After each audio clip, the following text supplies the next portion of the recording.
Moments for a couple of teenagers at Hyrum Reservoir in Cache County. Rescuers came to their aid, but it had a little something to do with the Utah Jazz. Yes, really. News specialist Sean Moody has more. A lieutenant with the Cache County Sheriff's Office said those two teens were up on a bank on the far side of the reservoir back there when the ground beneath them crumbled, sending them into the water. When searchers got here, they had to know where to look, and that's where the Utah Jazz came into play. Water's nice. Yeah. Hyrum Reservoir isn't a bad place to spend a few hours. I see the pole go down and I'm like, oh, fish. Even if you're stuck on the shore.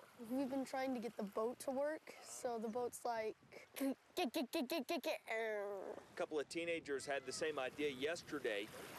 It was just after 4 o'clock. The banks are not very stable because of the water levels, and they said that the bank crumbled under them, and they both went into the water. Cache County Sheriff's Office Lieutenant Brian Locke said the area was too muddy to climb back out. The teens were stuck in that chilly water. They were both cold. One of them was starting to get kind of tired and sleepy, which is a concern for hypothermia and things like that. One of them had a cell phone that somehow wasn't damaged by the water. They're a lifesaver. He called 911. Rescuers rushed to the reservoir while a dispatcher stayed on the line with those boys. When rescuers got there, they needed to know where to look. And they could hear somebody yelling for help. So the dispatch were talking to the boys, and they said that they hadn't yelled for help. So the dispatch told them to start yelling Utah Jazz. And so you wouldn't see many people out here yelling that right now.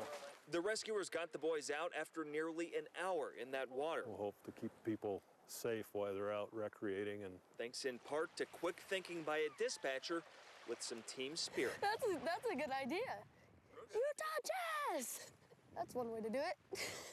That lieutenant said those two teens did not have to go to the hospital. In Cache County, Sean Moody, KSL 5 News.